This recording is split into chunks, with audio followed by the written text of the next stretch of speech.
Hello there, Taurus. Michelle B here. I pulled some cards for you, and the messages that I got are all about Tauruses who are experiencing someone that's in and out, super flaky, and it's really trying your nerves, and it's kind of wearing down on your self-esteem, and your spirit tells you you shouldn't tolerate this anymore, and they're telling you, just be cool. What's up? Why are you being such a stick in the mud, right?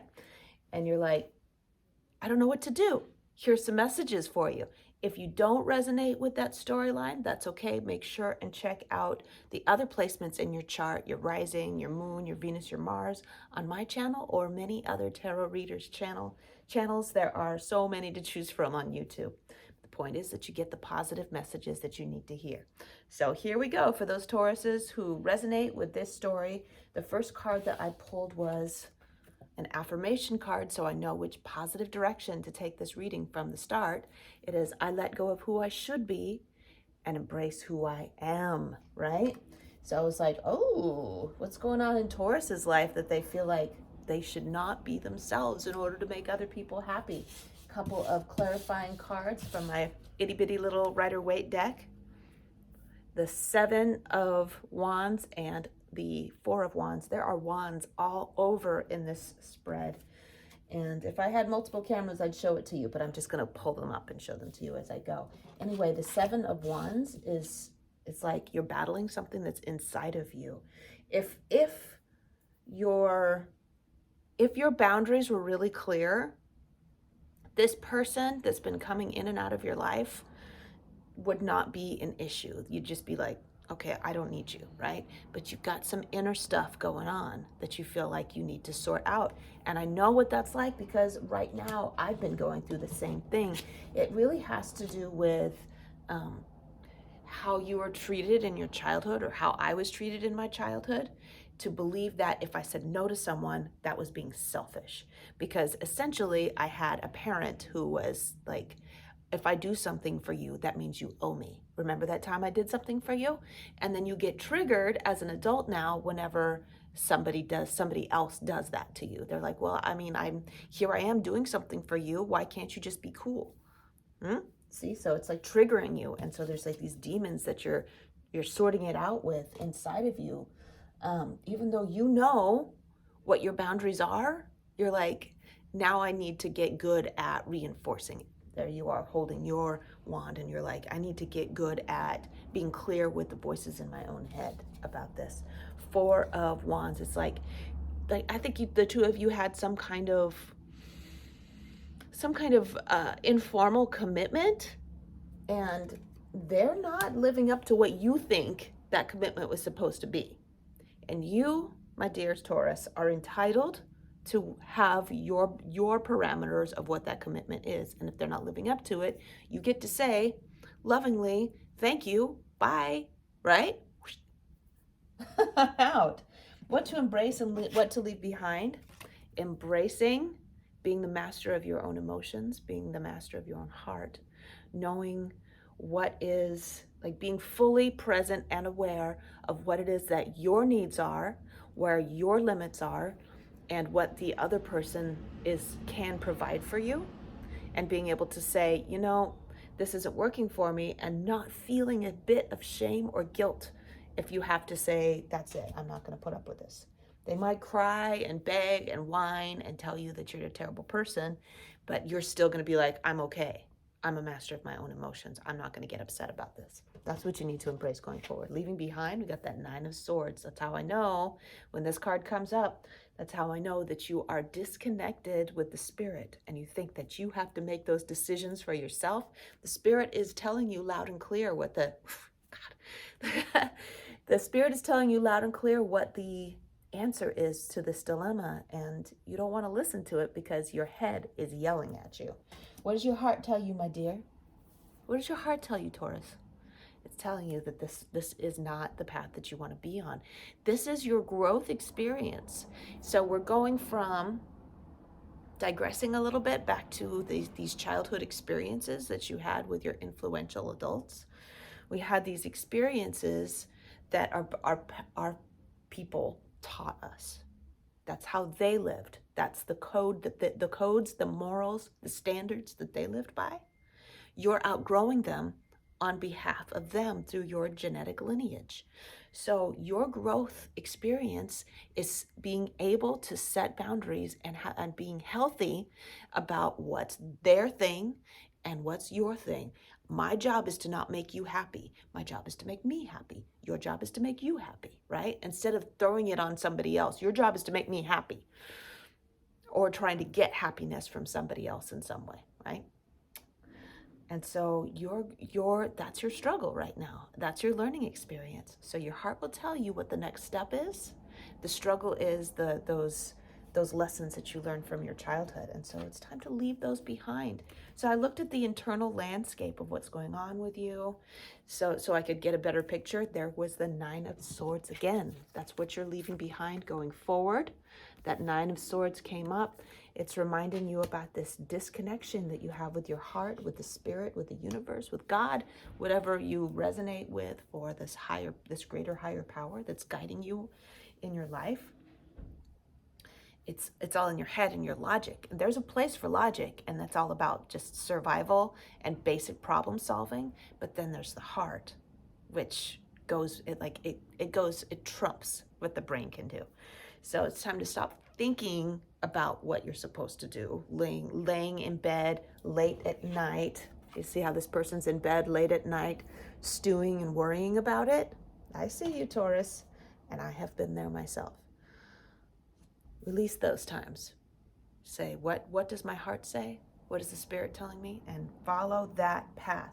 What else is going on in your life? We've got more wands, Knight of Wands. And I think that this is the person. Whenever the Knight of Wands shows up, it's an energy, it's a super flaky energy.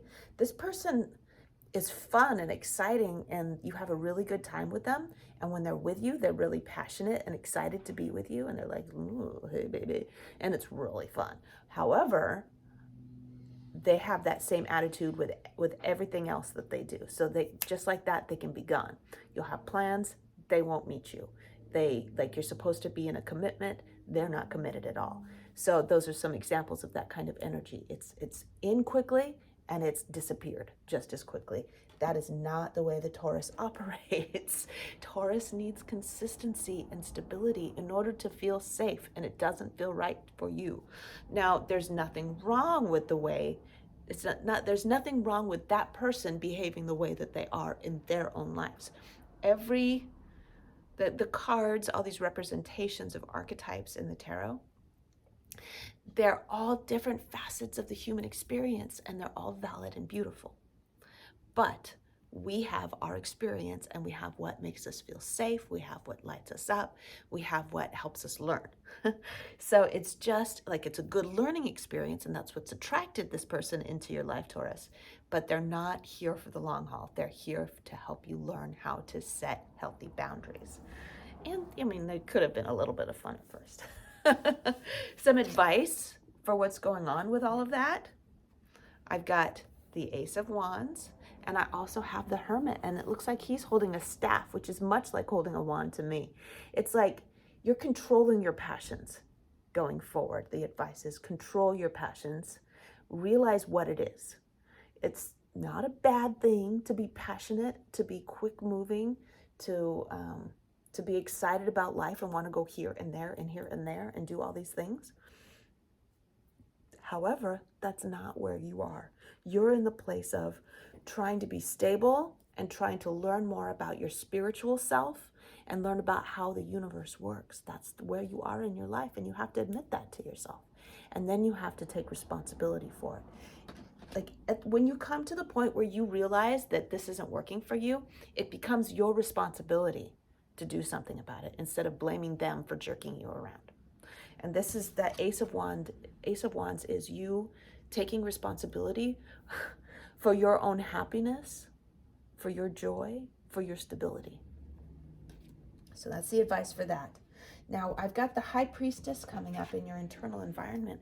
And yeah, between the Hermit and the High Priestess, I see you very much as being a person that needs to learn more about yourself internally. And I think maybe that's part of what attracted this person into your life. It's like how are you going to react in this situation? How are you going to react in that situation? So as you're healing the trauma from your childhood, you're attracting in somebody who pushes those buttons, those same buttons, as the people, the influential adults when you were a child. So as you're doing this healing and this personal growth, those people are coming in, and it's like, how are you? It's like the exercises that you have to do when you're in class, right? When you're at the university or whatever, you have to do. Not only do you have to do the book learning, you also and attend the lectures, but you also have to do the labs. So this is your laboratory experience, and that's what brought them into your life. So hey, realize that you're not bound to it just because it happened. It was pulled into your life. You are not tied up. You see how these people are tied up? They're only tied up in their minds. They're only tied up in what they think. I'm definitely getting the impression that this person is definitely pushing your sexual boundaries. There's something like deep-seated in there that is addicting for you.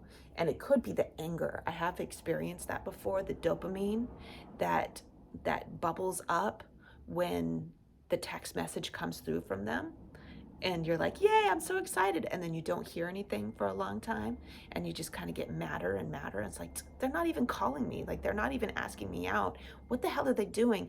And you get angrier and angrier. And then here comes the text. And you're like, ah! And you're like addicted. The devil always represents addiction. And it doesn't have to be an addiction to a substance, but it can be addiction to a person and their behaviors.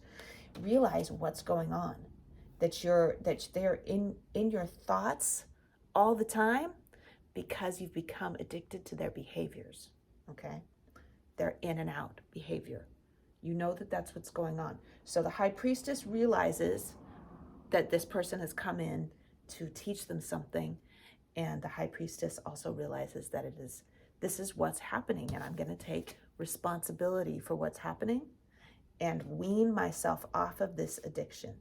And I know from my own experience how hard that can be. To go, especially the first couple weeks when you cut them off, cut off contact with them, if that's how you choose to go about doing it. The first couple of weeks can be really hard because you're really going to be thinking twice about it. Just like people that are in physical addiction to addictive substances like alcohol and drugs. The first couple of weeks, their brains, even though their body isn't addicted to it anymore, their brains are still saying, you could go get that. You can go get that. You can go get that. It's like, all I have to do is text them. All I have to do is text them. Like, I actually, maybe it wasn't so bad. I know what it's like. It's hard, but you can do it. You realize what's happening and you can do it. You can choose your own self-esteem. There are times that it's perfectly appropriate to choose your own ego over someone else's ability to come and go as they please. Okay? So choose your own ego. Choose your own self-esteem. There are way better picks out there for you, Taurus. Page of Swords is you feeling really angry. So there's that. You feeling really angry and frustrated. It's not doing you any good to be angry, even though righteous indignation is a vibrational step above self-pity and victimhood. All right, so there's that. There's a place for righteous indignation, but don't let it sit with you too long. Move on instead to positive distractions. Trying not to think about them, but instead think about how awesome you are and all the fun possibilities there are out there to enjoy life. Easier said than done, I know, but look at you here. Look at you here, my dear, with the Six of Wands. This is victory. More wands. So we got the Ace. Of course, we've got the Knight of Wands. We've got the Ace of Wands. We've got the Four of Wands. We've got the Six of Wands. We've got the Seven of Wands. So we have you going through this spectrum of attunement to your own personal value and passion. And this is something that this person has brought to you, and you can be grateful for that. Even if you don't keep them in your life anymore, they've brought to you a sense of value. Like, I love myself, and I didn't realize how much I care about myself, and I didn't realize how much I deserve to be stood up for. So that's you standing up for yourself. And as you're doing that, you're attracting more people that value at a higher level. As long as you're the person that's like, okay, I'm here every time they call you, here I am, just available, and it like suppresses your vibration, you're not attractive to higher vibration people. But when you say, actually, I don't even need to hang out with somebody that's so flaky. I actually really enjoy just hanging out at home and working on a jigsaw puzzle. Or I actually can do just fine hanging out by myself. Like I've got other friends that I can hang out with, that I can call up. This is also representing other friends that you can hang out with. All of this is available to you, and it's going to be attracted when you stand up for yourself. I forgot to mention that if you're subscribed, I post shorts now for your monthly readings and mid-monthly readings, and they're just little 1-minute clips. So if you're subscribed, you can catch those. And also make sure and give this video a thumbs up if you loved it, if you were like got everything you needed out of it. Otherwise, make sure that you follow the link in the description box below to my Instagram and follow me over there so that we can be friends. Love ya, Taurus. I'll see you in a couple weeks.